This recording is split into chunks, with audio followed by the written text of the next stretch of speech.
네, 우리가 오전에는 역대상 2장 3장 이스라엘의 번성에 관하여 하나님 말씀을 선포했습니다. 오후에는 웨스트민스터 신앙고백서 강해로 거의 매주 진행이 되고 있습니다. 오늘은 19장 마지막 강 6항 절반과 7항 나머지를 하도록 하겠습니다. 그래서 7항의 이제 소제목을 제가 나름대로 묵상해서 오늘 오후 예배 설교 제목으로 은혜 언약 아래서 이루는 도덕법이라고 정했습니다. 우리 다 함께 따라하겠습니다. 은혜 언약 아래에서 이루는 도덕법. 은혜 언약 아래에서 이루는 도덕법. 네. 그래서 좀 길죠. 일단 복습을 좀 하려고 합니다. 우리가 19장 하나님의 율법 학사경 제사장처럼 배워나가자라는 의미로 이런 아이콘을 선택을 했습니다. 그래서 첫 번째로 하나님의 율법에 대해 이야기하는데 무슨 이야기가 먼저 1항에 나왔었죠? 진짜 복습을 해야죠. 보고하면 뭐 복습. 1항에 무슨 내용이 나왔었어요? 네, 그 아담에게 주신 언약, 행위 언약이 어떻다는 거예요? 우리가 생각해 보면 생명나무와 선악을 알게 하는 나무를 주셨죠. 행위 언약이에요. 행위 언약을 주신 이유가 뭐겠냐 이거죠. 생명을 주시려고 한 거죠. 생명을 택하고 생명의 하나님을 기억하라고 준 게 아담에게 주신 법이었어요. 그래서 이것을 주심은 생명을 주고 사망을 면하게 하려 함이었다. 그런 사랑의 생명의 차원에서 율법을 바라보자라고 이야기를 하고 있습니다. 그러나 그 행위 언약은 일단 깨지게 되었죠. 깨지게 되었어요. 그리고 2항에서는 그 행위 언약에는 어떤 것들이 있다고 보여주고 있습니까? 대표적으로 드러나는 게 뭐예요? 두 돌판에 기록된 10계명.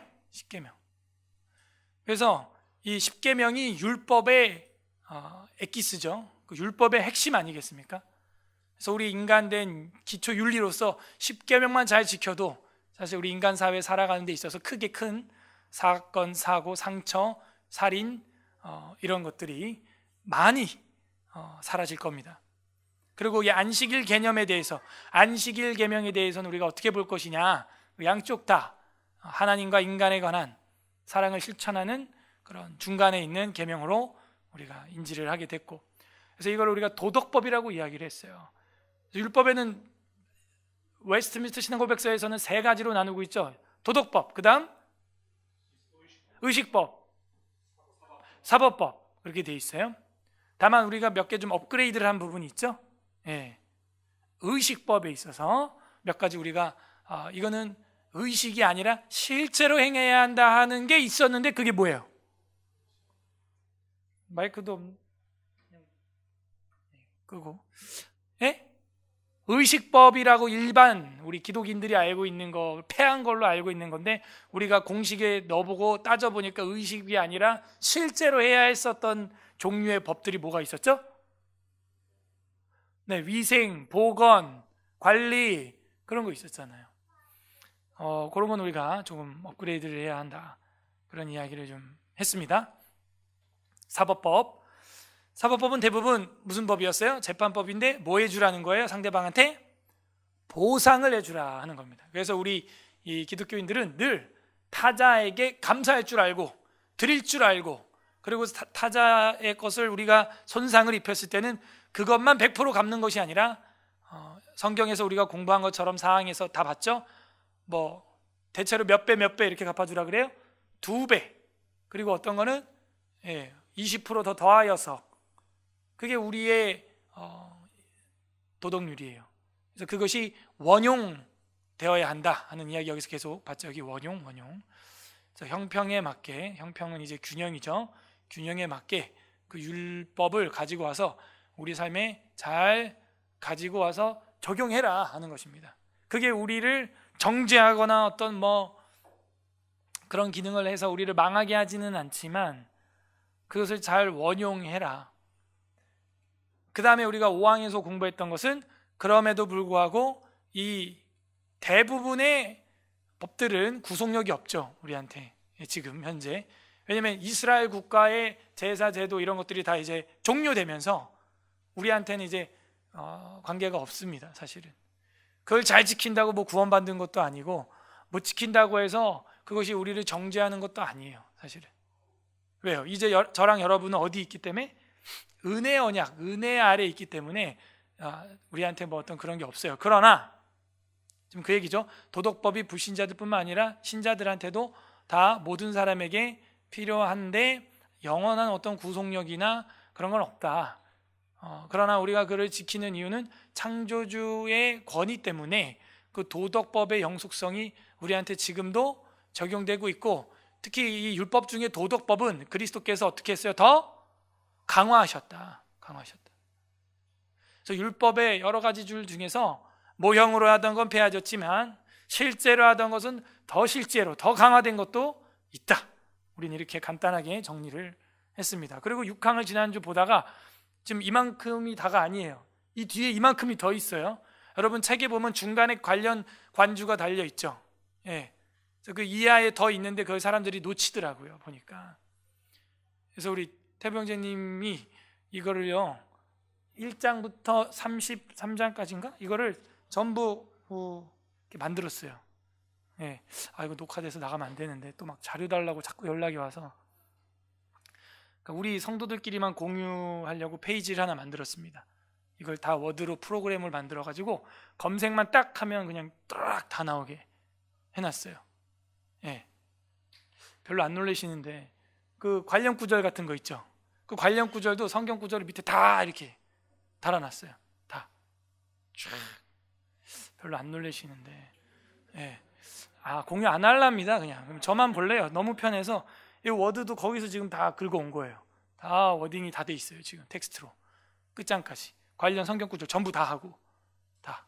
그래서 검색도 다 되게 이렇게 탁탁탁 누르면은 1항 누르면 성경 쫙 펴지고, 몇 항 누르면 쫙 펴지고, 아주 별로 반응이 안 좋아서 예, 이걸 판매할 수는 없을 것 같습니다. 어쨌건 잘 사용하고 있어요. 그런데 그것도 빼먹었어요. 태병재님, 요 밑에 이만큼이 더 있는데 그거가 빠졌어요. 제가 보니까 너무 길어서 중간에 관주 딱 보고 이제 그 생략하신 것 같은데 더 있어요, 이 뒤에. 그래서 6항에서 말하는 건 도덕법이 우리한테 뭐하다? 유용하다. 그래서 생활 법칙, 의무, 강제 이런 것들 우리한테 보여주고 죄에 대해서 발견하게 하고 살펴보게 하고 깨닫게 하고 겸비하게 하여 거울로 자기 얼굴을 날마다 보는 것처럼 잊어버리지 않고 날마다 보는 것이죠. 그래서 성경, 율법, 구약 이런 걸 계속 우리가 봐야 되는 이유는, 예수님이 도덕법을 강화한 것을 우리가 봐야 되는 이유는 뭐예요? 거울로 얼굴을 확인하는 것과 똑같다는 것입니다. 여러분 한 주간 거울로 얼굴을 얼마나 확인하셨어요? 거울로 내 영혼의 상태를 죄의 때가 얼마나 묻었는지 얼마나 확인하셨어요? 그래서 우리에겐 이거는 지금까지도 필요하다 하는 것입니다. 그래서 죄를 깨닫고 겸비하고 죄를 미워하고 증오하게 하고 그리스도와 그의 완전한 순종이 우리한테 필요하구나 하는 걸 대망하게 만들어요. 율법을 보면서 뭘 하게 만들어요? 구제불능이구나. 우리 인간은 또 그 죄를 지었다. 구제불능이구나. 그리스도 예수님, 성령님 내 안에 들어와서 육신의 소욕을 다 소멸해 주시옵소서. 여호와의 오크라, 여호와 칸나 불태워 주시옵소서. 그래서 우리가 이제 신약교회는 성령의 충만함을 그래서 구해야지 되는 거지, 뭐 은사 받겠다고 뭐 랄랄라 하겠다고 뭐 오소서 성령님, 그 다 사기꾼들이에요. 왜 성령 충만해야 하는 줄도 모르는 거죠. 베드로가 순교자 사도가 되기 위하여 성령을 원하는 것이지, 무슨 뭐 예언을 하고 뭐 뿅뿅 나타나고 그러려고 성령님을 우리가 받는 게 아닙니다. 자, 6항 이제 더 길어, 그죠? 지금 이게 다 6항이에요. 아까 그거랑 연결되는 겁니다. 긴데요. 그래도 좀 우리가 좀 읽어보도록 하겠습니다. 6항 도덕법의 유용성에 대해서 계속해서 이야기를 해주고 있습니다. 읽어보죠. 시작. 마찬가지로 중생한 자에게 그들의 부패를 억제하는데 행위 언약으로서의 율법이 유용함은 그것이 죄를 금하기 때문이다. 그리고 그 율법의 경고들은 비록 중생한 자들이 율법에 경고되어 있는 저주로부터 해방되었지만 그들이 지은 죄들로 인하여 마땅히 받아야 하는 것이 무엇이며 또한 이 생에 어떠한 고통을 기대하는가를 보여주고 있기 때문이다. 역시 마찬가지로 율법의 약속들은 하나님께서 율법에 순종하는 것을 얼마나 기뻐하시고 또 율법을 성취하는 때 그들에게 어떠한 축복들을 주시는가를 보여주고 있기 때문이다. 그렇지만 이러한 축복들은 행위 언약으로서의 율법으로 말미암아 그들에게 마땅히 주어지는 것들이 아니다. 그러기에 사람들은 선을 행하고 악을 삼가는 것은 율법이 선을 권하고 악을 그만두게 하기 때문이지만 그렇다고 해서 그것이 곧 그가 율법 아래 있고 은혜 아래 있지 않다는 증거가 되는 것은 결코 아니다. 굉장히 좀 길죠? 네, 한 문장 한 문장 보면 어렵지 않습니다. 마찬가지로 중생한 자에게도 뭐가 마찬가지예요? 뭐가 마찬가지예요? 예. 여기 이야기를 들어보면은 이 죄된 인간을 의무와 생활의 법칙과 강제하고 죄를 발견하게 하고 살펴보게 하고 겸비하게 하고 죄를 증오하게 하기 위해서 하나님이 이 율법을 신자나 불신자나 모든 사람에게 다 주셨다. 그 얘기가 이어지면서 거듭난 자, 중생한 자죠. 거듭난 자에게도 그들의 부패를 억제하는데 행위 언약으로서의 율법이 유용하다 하는 거예요. 은혜 언약이 아니라 행위 언약으로서의 구약적 관념에서의 율법이 그들의 뭐를 부패를 억제하는데 유용하다는 거예요. 도덕법의 유용성에 대해서 우리는 지금 계속 보고 있는 거 아닙니까? 거듭난 사람에게도 유용하구나. 이게 우리 기독교인들이 구약 율법을 대하는 자세예요. 유용하다는 거예요. 왜요? 그것이 뭘 금하기 때문에? 죄를 금하기 때문이다. 죄를 금하기 때문이다. 억제력이 있다는 것입니다. 억제력. 그래서 죄를 덜 짓고 싶으시면 그래도 성경을 좀 많이 보셔요. 그러면은 육신의 소욕이 그 말씀의 칼로 인하여 잘려나가는 내 심상을 보게 될 겁니다. 야고보서 2장 11절 있습니다. 시작. 간음하지 말라 하시니가 또한 살인하지 말라 하셨은즉 네가 비록 간음하지 아니하여도 살인하면 율법을 범한 자가 되느니라. 신약이죠, 야고보서. 근데 율법을 이야기하면서 너의 삶에서 이런 것들은 지켜야 한다. 간음, 살인 이런 건 당연히 하면 안 되지 않냐. 이 중에 한 개만 범해도 너는 범법자야. 율법을 범하는 자가 되는 것이야 라고 이야기를 하고 있는 것이죠. 그래서 이 율법은 억제 능력을 주고 있어요. 야고보가 말하고 싶은 건 뭐예요? 행위가 있는 믿음. 결국엔 그 행위는 뭘로 나타나요? 이웃에 대한 사랑으로 나타나게 되죠. 그래서 그 부패를 억제하는데 행위 언약으로서 유용하다는 거, 유용해. 죄를 금하기 때문이다. 죄를 억제하고 금하는 그 힘이 있어요. 시편 119편 101절 보겠습니다. 우리 읽어보겠습니다. 101절 시작. 내가 주의 말씀을 지키려고 발을 금하여 모든 악한 길로 가지 아니해. 기준이 있어야 되는 거예요. 기준에. 그래서 사람이 듣는 대로 행한다고 접해야 돼요.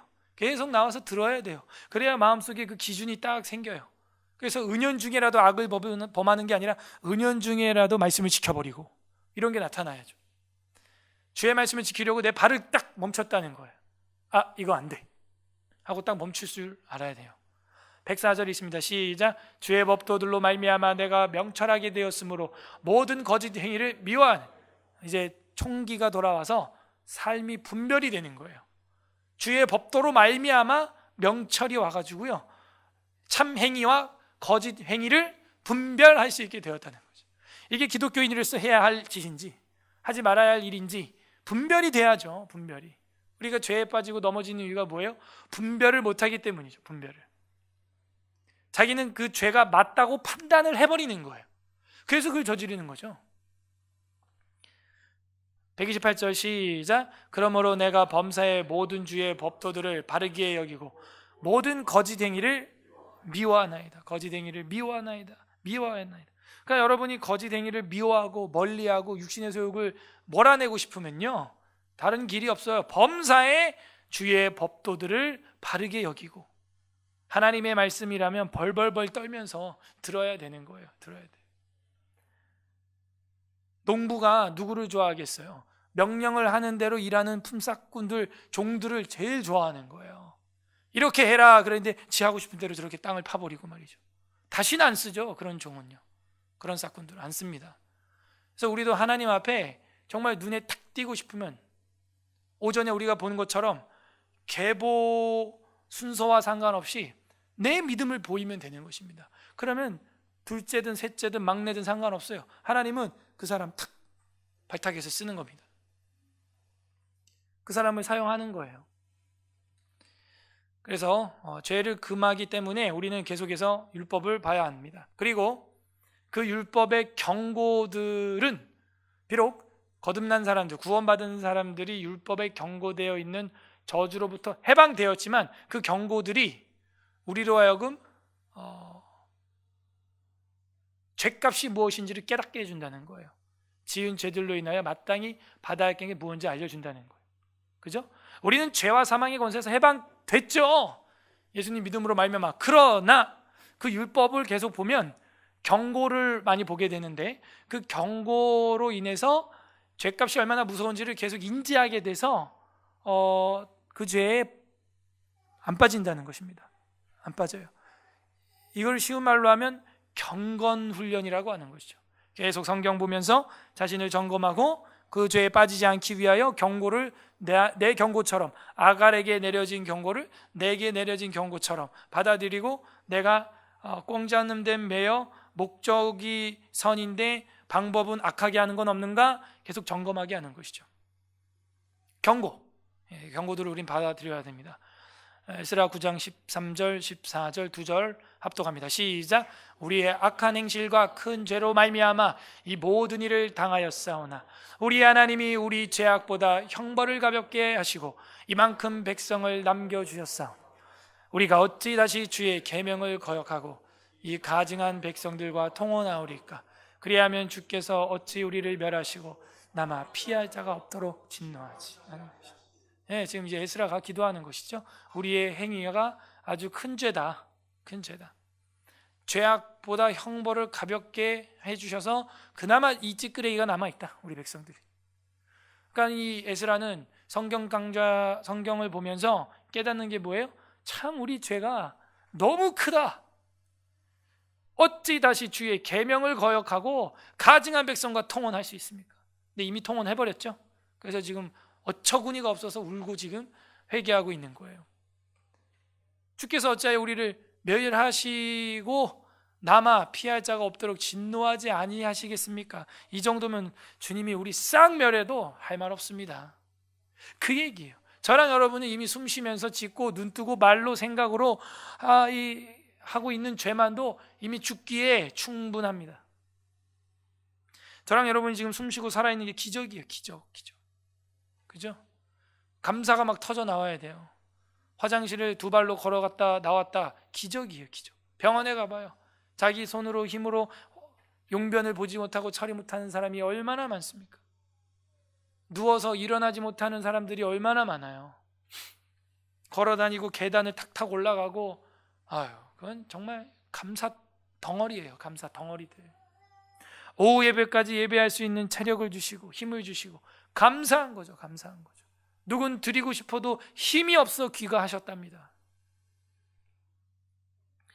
그래서 우리가 하나님 앞에서 정말 짓는 죄악들을 계명으로 비춰보면은 너무 많아요.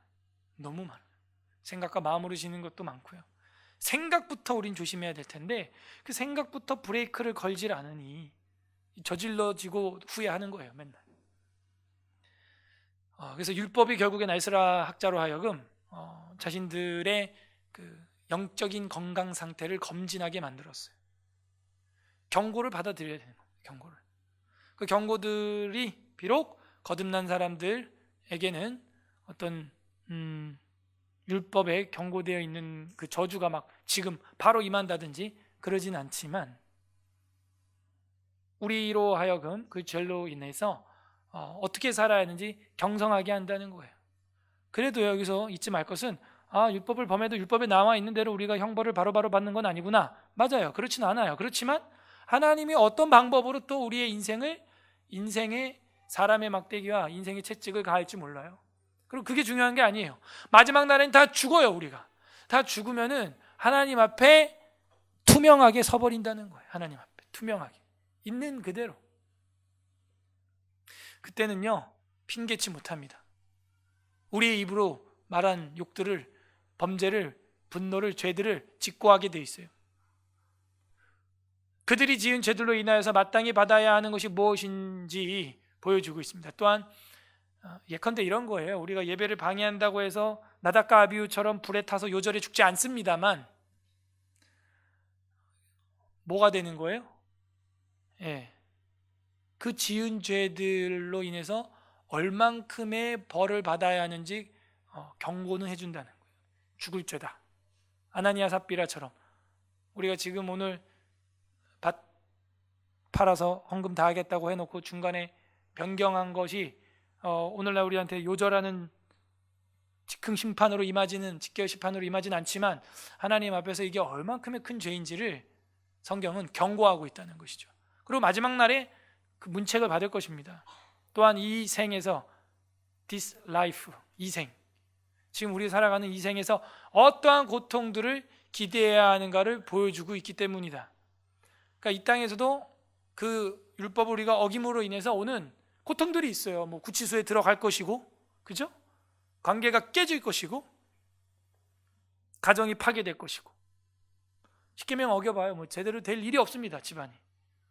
그래서 이 땅에서 받을 고통이 얼만큼인지 보여주고 있기 때문에 우리는 행위 언약을 유용하게 사용해야 한다. 역시 마찬가지로 고통에 대해서 우리가 보면 시편 89편 30절에서 34절 좀 길지만 다 같이 읽어보겠습니다. 시작. 만일 그의 자손이 내 법을 버리며 내 규례대로 행하지 아니하며 내 율례를 깨트리며 지키지 아니하면 내가 회초리로 그들의 죄를 다스리며 채찍으로 그들의 죄악을 벌하리라. 그러나 나의 인자함을 그에게서 다 거두진 아니하며 나의 성실함도 패하지 아니하며 내 언약을 깨뜨리지 아니하고 내 입술에서 낸 것을 변하지 아니하리로다. 맞는 건 맞아야 돼, 이 얘기죠. 내가 해줄 건 다 해주겠지만 아버지로서 혼날 건 혼나야죠. 맞을 건 맞아야 하는 것입니다. 여기만 있는 게 아니잖아요. 사무엘하 7장에 보면 사람의 막대기와 인생의 채찍으로 다윗의 가문을 하나님이 이끌어가겠다, 그런 표현들도 있어요. 사도 바울이 사도가 되기 전에 어떻게 됐어요? 짐승에서 떨어져서 눈이 멀고 3일 동안 먹지도 마시지도 못하고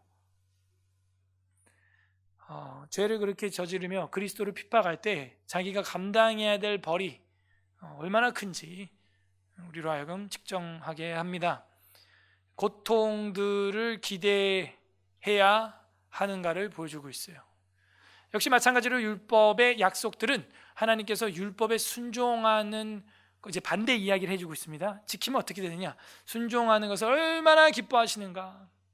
여러분도 말 잘 듣는 자녀 보세요. 리브가가 야곱을 그렇게 좋아했던 이유는 뭐겠어요? 뱃속에 둘이 있을 때부터 하나님이 언약을 해준 것도 있고, 그리고 집안일을 해주고 도와주니까 예쁜 거죠. 여러분도 순종하는 자식, 여러분을 존경하는 분을 여러분도 존경하게 될 거예요. 그 인지상정이에요. 율법에 순종하는 모습 볼 때 얼마나 기뻐하시겠어요.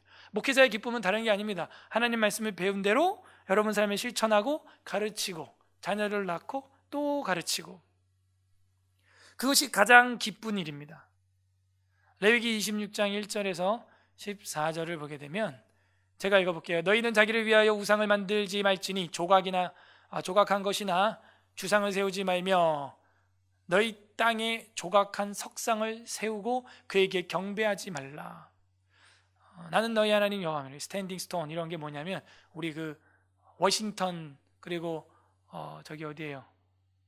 바울 성당 마당에 보면은 오벨리스크상, 남근 상징하는 이렇게 돌 세우는 거 뾰족한 거 있어요. 그걸 성경은 세운, 석상 세우고 이렇게 말하고 있습니다. 너희는 내 안식일을 지키며 내 성소를 경외하라. 나는 여호와이니라. 너희가 내 규례와 계명을 준행하면 내가 너희에게 철을 따라 비를 주리니. 그때는 농경사회고 오늘날도 마찬가지예요. 우리가 노트북, 핸드폰 넘쳐난다고 해도 그걸 뜯어 먹고 살 수가 없어요. 비가 와야 사요. 비가 와야 살아요. 땅은 그 산물을 내고 밭의 나무는 열매를 맺느니라. 이게 돼야 우리가 노트북 가지고도 먹고 살고 하는 거 아닙니까? 그래서 하나님께서 순종하는 자들에게는 이렇게 기쁨으로 이러한 것들을 주시겠다, 이런 얘기를 하는 거예요. 주시겠다. 순종하고 말 잘 듣는 자식에게는 자식이 원하지 않아도 부모가 야, 너 이거 가져, 나 뭐 필요한 거 없냐? 더 해주고 싶은 거예요. 그게 부모의 심정이죠. 또 율법을 성취하는 때 그들에게 어떠한 축복들을 주시는가를 보여주고 있기 때문이다. 하나님이 축복을 주신다. 우리 이런 표현 잘 안 쓰지만은 저는 여기도 이게 말이 돼요. 축복도 말이 돼요. 그죠? 여러분이 좋은 일을 했습니다. 그러면 주변의 사람들이 뭐라 그럴까요? 여러분에게 아유, 집사님 복 받으실 겁니다. 이게 뭐예요? 축복이에요. 그러니까 우리가 율법대로 하나님 말씀대로 행할 때 정말 어떠한 축복들이 임합니다. 그들에게. 이게 진짜 축복이에요. 옆 사람이 그 사람을 보고 이렇게 될 거예요 라고 말해주는 거 있죠. 정말 축복이에요. 예. 저도 가끔 그런 걸 합니다. 누가 밥을 쏘겠다, 커피를 쏘겠다 이래갖고 하는 분들이 가끔 계세요. 그러면 제가 와, 넌 복 받을 거야. 그 축복이죠. 그러니까 타인이 나를 위해 복을 빌어줄 만큼 내가 살아야 되는 거예요. 누군가 여러분을 보고 저를 보고 복을 빌어줄 만큼 우리가 하고 있습니까? 그리고 하나님은 복을 주시는 분이죠. 복들을 주시는가를 보여주고 있기 때문이다. 그래서 구약에 보면 이렇게 복받은 사람들의 이야기도 많죠. 고린도후서 6장 16절 읽어볼게요. 시작. 하나님의 성전과 우상이 어찌 이치 되리. 우리는 살아계신 하나님의 성전이라. 이와 같이 하나님께서 이르시되 내가 그들 가운데 거하며 두루 행하여 나는 그들의 하나님이 되고 그들은 나의 백성이 되리라. 가장 큰 복 중에 복은 이거죠. 결국에는 하나님의 성전에 여러분처럼 거하며 예배하며 말씀을 배우고 준행하려고 몸부림치는 이 소수의 무리들을 내 백성으로 삼아줬다, 하나님이. 그거야말로 가장 큰 복입니다. 가장 큰 복. 나라 없는 서러움이 얼마나 큽니까? 근데 우리는 대한민국뿐만 아니고 천국 시민권자가 되었다. 하나님이 우리를 자녀 삼아 주셨다는 거예요. 고아로 내버려 두지 않는다는 것입니다. 그것만으로도 우리는 복을 받았어요. 에베소서 6장 2절에서 3절 합독합니다. 시작. 내 아버지와 어머니를 공경하라. 이것은 약속에 있는 첫 계명이. 이로써 네가 잘되고 땅에서 신약에서도 여전히 바울은 이야기하고 있어요. 유용하다. 복이. 시편 37장이 아니고 편입니다. 대병제님 이것도 고쳐주세요. 시편은 편으로 나와야 되는데 장으로 검색이 돼요. 제가 다 고쳤는데 이거 못 고쳤어요. 장 37편 11절 읽어보겠습니다. 시작. 그러나 온유한 자들은 땅을 차지하며 풍성 화평으로 즐거워하네. 온유한 자가 누구냐 이거예요. 홍온유예요? 온유한 자가 누구냐? 바로 땅을 차지하고 화평을 즐기는 자들이라는 거예요. 그러니까 이게 하나님이 약속하신 거라는 거예요. 그걸요 예수님이 말씀하신 거 아세요, 여러분? 마태복음 5장 5절 읽어보겠습니다. 시작. 온유한 자는 복이 있나니 그들이 땅을 기업으로 받을 것. 구약이나 신약 예수님의 팔복이나 구복이나 똑같아요. 다른 게 없어요. 더 강화시켰죠, 예수님은요. 그리고 자신의 몸으로 피와 물을 쏟으며 보여줬죠, 그거를. 대단한 거예요, 성경은. 시편 119편 11절 있습니다. 시작. 또 주의 종이 이것으로 경고를 받고 이것을 지킴으로 상이 경고를 받고 한편으로는 상도 받고 이러는 것이죠. 그래서 하나님이 예비해 두신 보따리가 선물이 얼마나 많은가. 근데 우리가 그걸 안 지킴으로 받지 못한 선물들이 너무 많다는 거예요. 택배 발송이 안 되고 있는 선물들이 많다는 것이죠. 그래서 옛날에 이런 말 많이 했어요. 구약을 잘 지키면 평생이 잘 되고 신약을 잘 지키면 영생이 잘 된다. 따라해 보시죠. 구약을 지키면 평생이 잘 되고 신약을 지키면 영생이 잘 된다. 그래서 우리가 이 하나님이 예비해 두신 기뻐하시는 것이 무엇인지 그 율법의 순종을 통하여 얻은 복받은 사람들의 이야기를 구약에서 발견하게 되고 우리도 그런 간증들을 갖게 되는 것입니다. 그렇지만 그러한 복들은 행위 언약으로서의 율법으로 말미암아서 그들에게 주어진 게 아니다 하는 거예요. 그러니까 복받는 이유는 행위 언약 때문은 아니다 이 얘기예요. 복받는 이유는 행위 언약 때문은 아니다. 우리가 지금 하나님과의 어떤 행위 언약이 맺혀져 있는 상태가 아니란 얘기예요. 그래서 받는 거는 아니라는 거예요. 지금은 은혜 언약 시대이기 때문에. 갈라디아서 2장 16절 있습니다. 시작. 사람이 의롭게 되는 것은 율법의 행위로 말미암음이 아니요 오직 예수 그리스도를 믿음으로 말미암은 줄 알므로 우리도 그리스도 예수를 믿나니 이는 우리가 율법을 행위로서가 아니고 그리스도를 믿음으로써 의롭다함을 얻으려 함이라. 율법의 행위로서는 의롭다함을 얻을 육체가 없어요. 근데 우리 옛날에 조금 잘못 배웠죠. 율법을 다 지키면 구원받고 의롭게 될 수 있는데 지키는 사람이 없다 뭐 이렇게 배웠는데 그렇지 않아요. 다 지켜도 그 행위로는 의롭다함을 받을 수 없어요. 상식적으로 정말 다 지키면 구원받을 수 있다면 다 지키는 사람이 나올 수 있습니다. 그 사람은 뭐가 필요 없어요? 그리스도가 필요 없게 돼버려요. 근데 갈라디아서는 그렇게 말하지 않아요. 우리가 의로워지는 것은 율법의 행위로 말미암음이 아니다. 율법으로 의롭다함을 받을 수 있는 육체는 없다.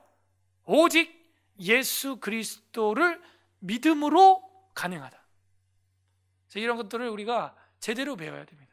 율법을 다 지켜도 구원 못 받아요. 율법을 지키는 것은 이 땅에서 우리가 하나님의 계명을 따라 살아가면서 복을 누리기 위함이죠. 그죠? 믿는 자의 삶의 지침서, 전도 지침서죠. 그렇게 살면 타자가 너를 축복해 줄 거고 전도의 문도 열릴 것이다. 누가복음 17장 10절이 있습니다. 시작. 이와 같이 너희도 명령받는 것은 다 행한 후에 이르기를 우리는 무익한 종이라 우리가 하여야 할 일 한 것뿐이다. 다 지켜봐야 우리가 아이고 24장로님들도 그 요한계시록에서 면류관 쓰고 있던 거 다 벗어서 내려놓는데요. 그 어느 안전이라고 부끄러워서 그거 쓰고 있겠습니까? 하나님 앞에서요, 저희가. 그죠? 그거 안 되는 거예요. 하나님 영광 앞에 황송해서 그냥 우리 그냥 마땅히 했을 뿐입니다. 그게 우리 자세지 그 율법 다 지켰다고 구원받는다.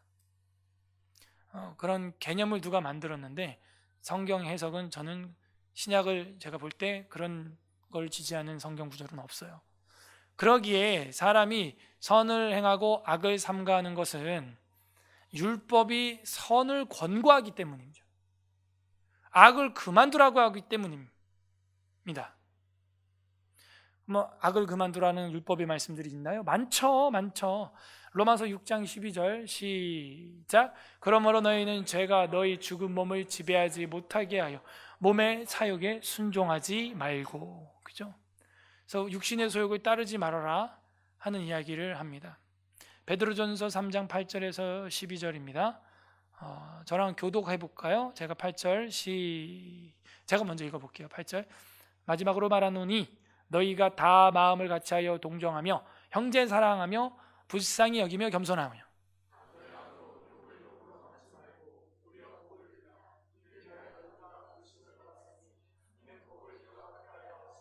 그러므로 생명을 사랑하고 좋은 날 보기를 원하는 자는 혀를 금하여 악한 말을 그치며 그 입술로 거짓을 말하지 말고.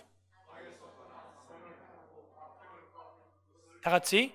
주의 눈은 의인을 향하시고 그의 귀는 의인의 간구에 기울이시되 주의 얼굴은 악행하는 자들을 대하시느니라. 아멘. 그래서 악을 금하라는 이야기는 신약에도 보면 이렇게 많이 나와요. 악을 악으로, 욕을 욕으로 갚지 말아라. 예? 생명을 사랑하고 좋은 날 보기를 원하는 자는 혀를 조심해라. 말 조심해라 이거예요. 말 조심. 우리 교회도 보면요, 늘 얘기하지만 말 때문에 무너져요. 말 때문에. 근데 제가 이렇게 보면 남자분들이 말 때문에 교회를 무너뜨리는 일은 뭐 있긴 있지만 그렇게 숫자가 많지는 않고, 여성분들은 숫자가 좀 많아요. 우리 교회 말고 밖에 많습니다. 그래서 이 말조심을 늘 해야 돼요. 말조심. 안 하는 만 못하는 어떤 그런 일들은 벌리지 말고 말도 조심하고 이래야 되는 것입니다. 그래서 혀를 금하여 악한 말을 그치고 그 입술로 거짓을 말하지 말고 악에서 떠나서 선을 행하고 화평을 구하고 그걸 따라가라. 화평. 시편 34편 12절에서 16절 제가 읽어보겠습니다. 생명을 사모하고 연수를 사랑하며 복받기를 원하는 사람이 누구냐? 네 혀에서 악을 금하는 자라. 내 입술에 거짓말을 금할지어다. 악을 버리고 선을 행하며 화평을 찾아 따를지어다. 여호와의 눈은 의인을 향하시고 그의 귀는, 그죠? 여호와의 얼굴은 악인은 자에게, 그 자들은 땅에서 이제 끊어지게 된다 하는 거예요. 여기 봐요. 여기 있는 내용을 베드로가 여기서 받겠죠. 그래서 악을 삼가라는 것은 구약 시편이나 신약 베드로 서신이나 동일하게 나옵니다. 그래서 악을 삼가는 것은 율법이 선을 권고하고 있고 악을 그만두게 하기 때문입니다. 그렇지만 그렇다고 해서 그것이 우리가 율법 아래 있다고 보여주는 것은 아닙니다. 은혜 아래 있지 않다는 증거가 되는 것도 아닙니다. 지금 목사님 말을 잘 이해를 할 것 같으면서도 자꾸 못하겠다, 그런 분들이 있을 수 있어요. 지금 행위율법 아래 있지 않다고, 행위언약 아래 있지 않다고 이야기하면서 그거를 왜 자꾸 삼가 지켜야 하는가? 그건 이제 정리가 됐죠. 우리에게 유용하기 때문입니다.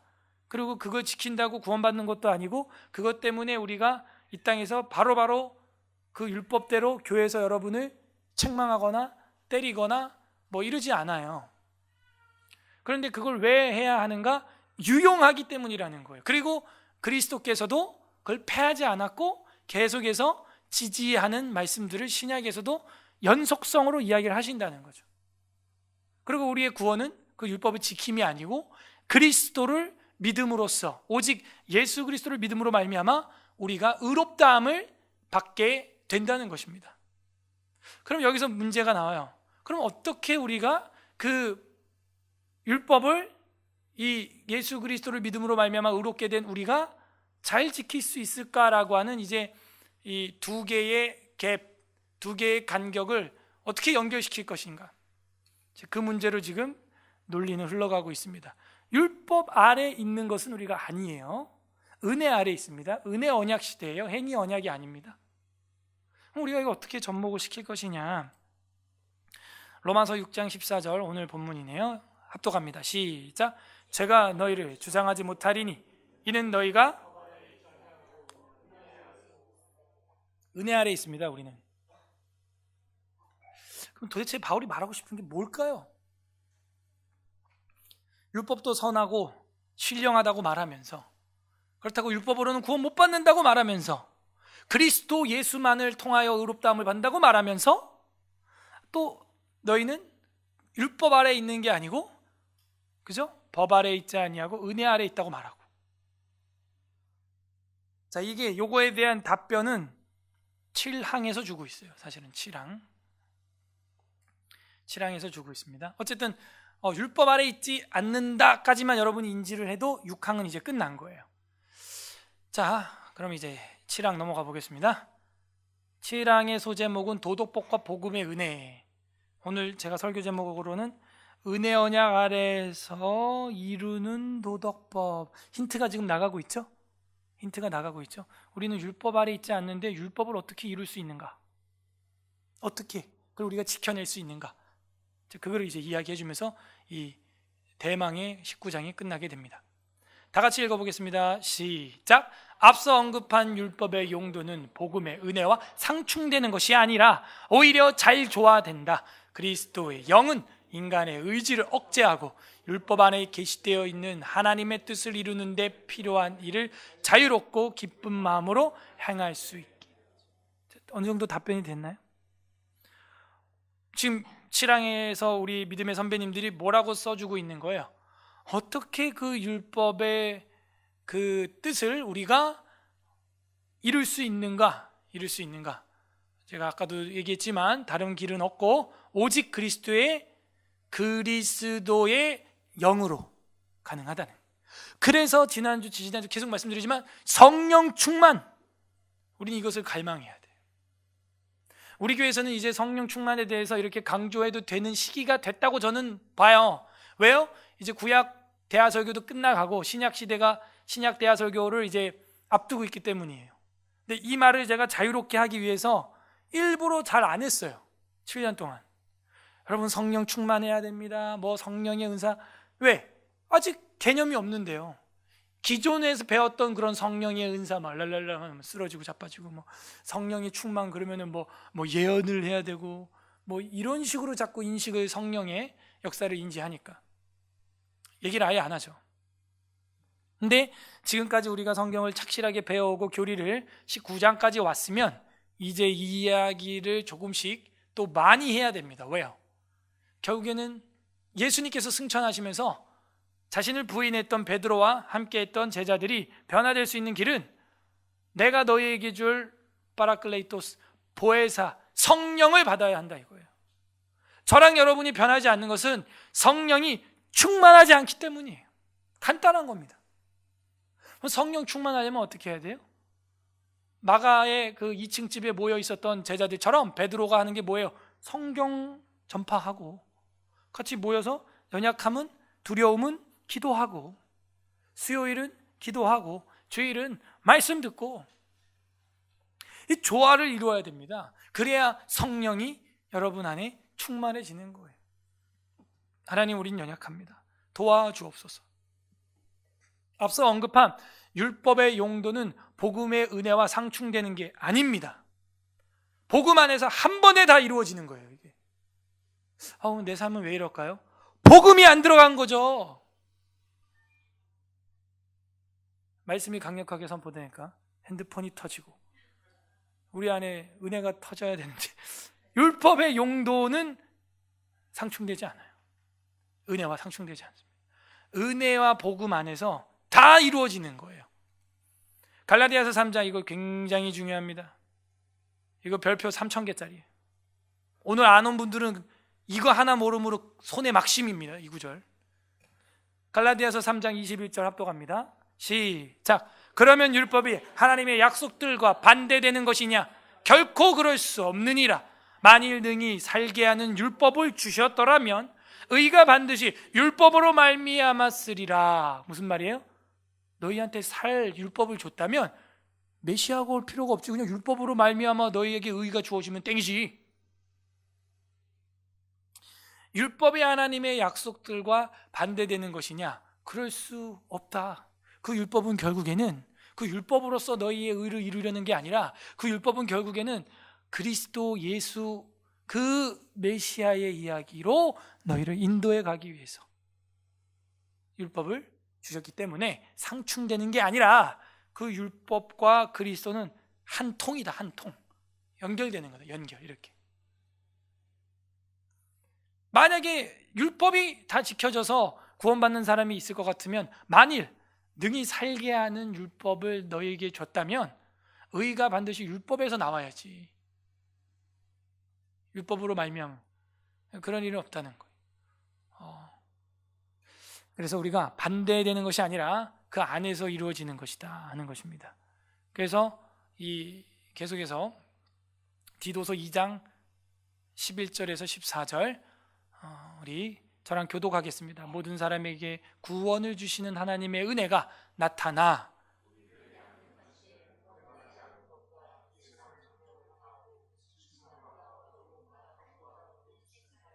복스러운 소망과 우리의 크신 하나님 구주 예수 그리스도의 영광이 나타나심을 기다리게 하셨으니,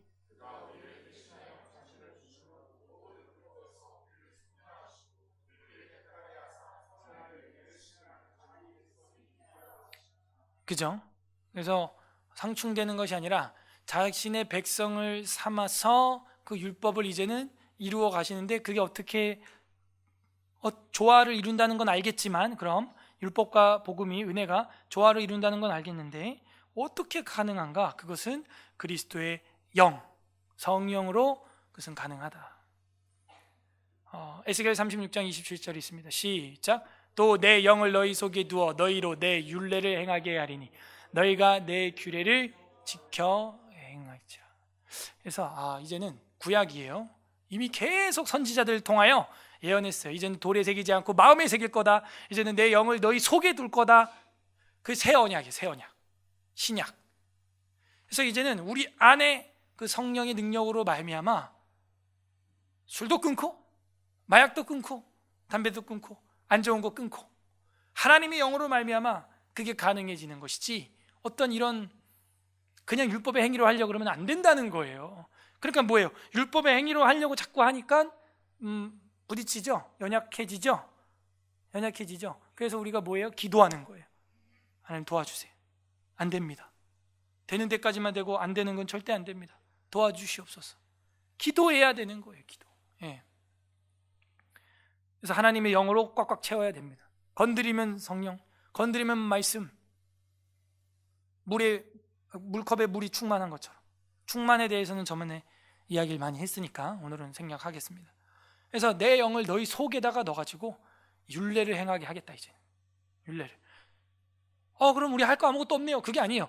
내 영이 어떻게 들어가느냐를 신약이 보여주잖아요. 가만히 있는다고 뭐 푹 들어오고 이래요? 아니에요. 제자들의 길을 보시면은 어떻게 들어가는지, 어떻게 성령이 충만해지는지 신약이 보여주고 있어요. 신약이. 그래서 우리가 지금 신약교회가 서울 에스라교회 아닙니까?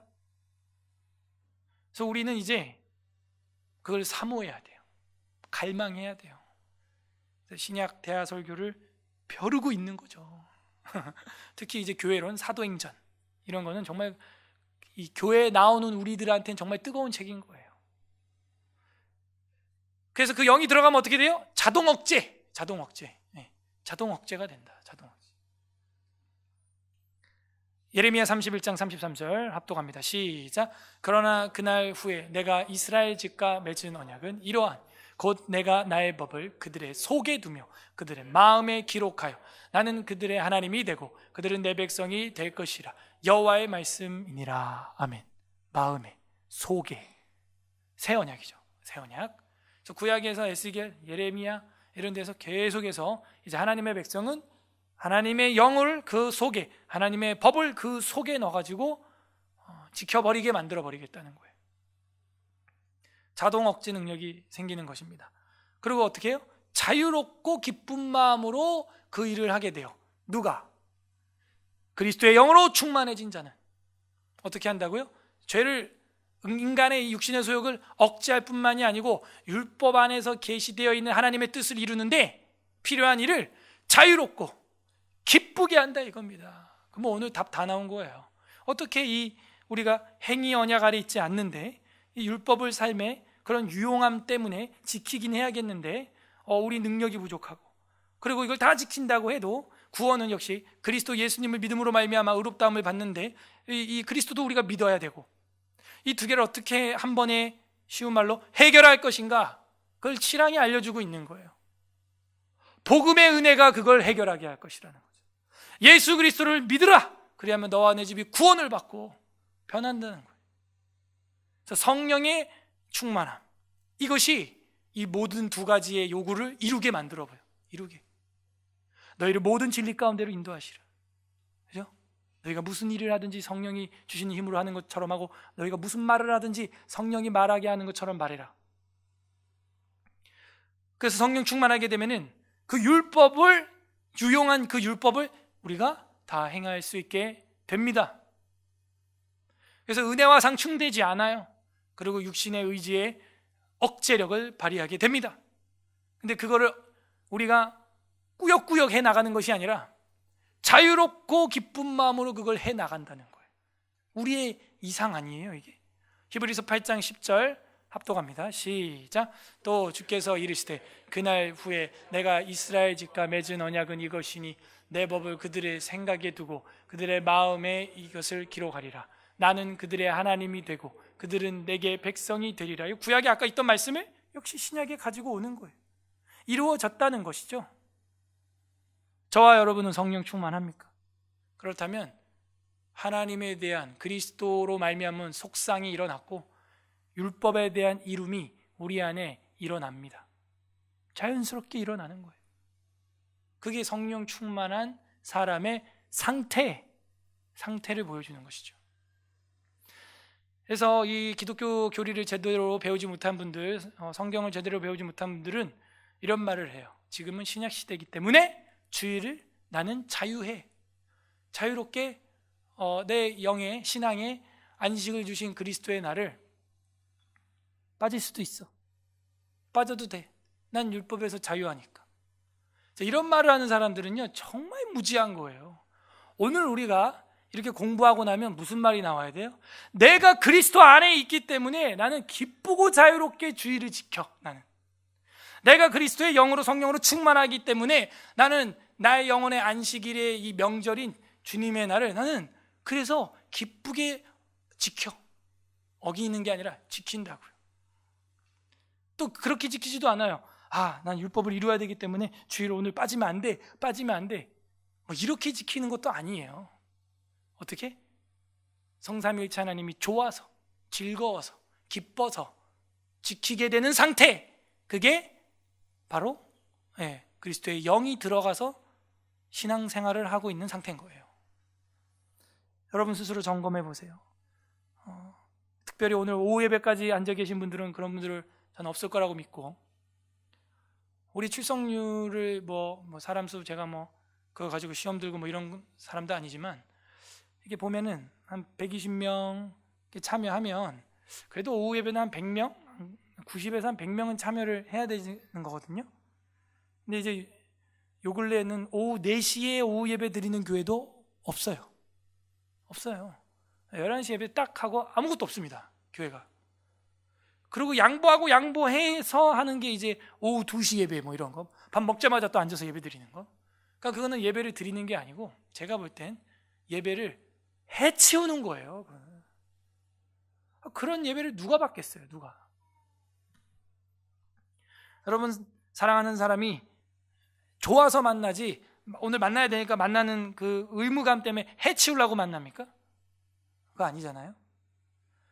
그러니까 우리가 성령 그리스도의 영으로 충만해진 상태가 어떤 심리인지 오늘 6항하고 7항이 아주 제대로 꼬집어서 보여주고 있습니다.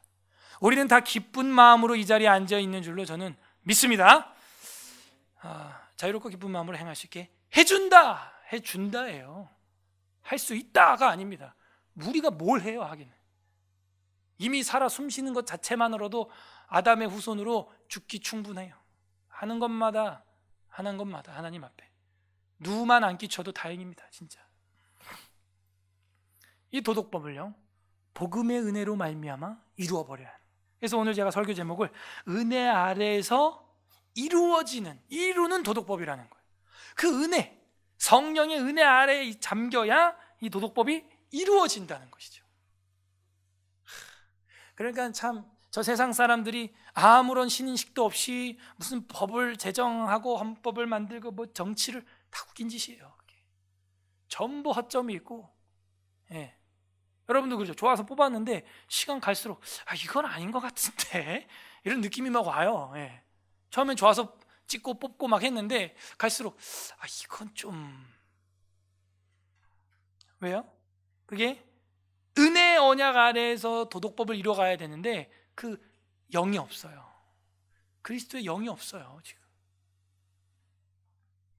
부디 오늘 우리에게 주신 이 하나님의 생명과 평강의 언약을 성령의 충만함으로 말미암아 자유롭고 기쁜 마음으로 지키고, 육신의 소욕은 그냥 은연중에라도 억제할 줄 아는 성령 충만한 성도님들 되시길 주님의 이름으로 간절히 소망합니다. 아멘. 우리 같이 말씀을 생각하면서 기도 올리겠습니다. 하나님, 참 오늘 귀한 것을 배웠습니다. 우리가 은혜의 복음 언약 아래 있기 때문에 율법의 유용함을 넉넉히 지킬 수 있는 비결을 배웠습니다.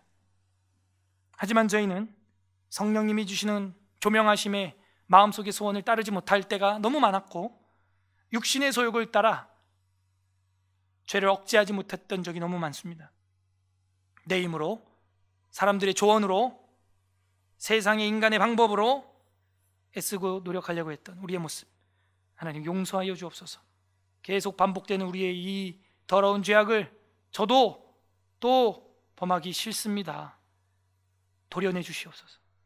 우리에게 회개하는 기도 올렸으면 좋겠고, 두 번째로는 성령 충만을 위하여 기도하시길 바랍니다. 어떻게 우리가 율법과 은혜를 상충되지 않게 나의 삶에 구현하겠습니까? 바로 그리스도의 영으로 충만해지는 것입니다. 그러면 죄를 억제하고 자유롭고 기쁜 마음으로 행할 수 있어요. 하나님, 그리스도의 영으로 충만하게 하여 주시옵소서. 성령으로 충만하게, 거룩한 영으로 꽉꽉 채워 주시옵소서. 세 번째로는 우리가 이 땅에서 세상의 법으로도 흠없이, 교회의 법으로도 흠없이 살아감으로 움직이는 전도지가 되게 하여 주옵소서. 우리를 통하여 산 위의 마을을 숨길 수 없는 것과 같이 하나님의 사랑을 우리를 통하여 전하게 하여 주옵소서. 우리 세 가지 회개와 간구하고 하나님 앞에 기도 올려드리도록 하겠습니다. 기도하겠습니다.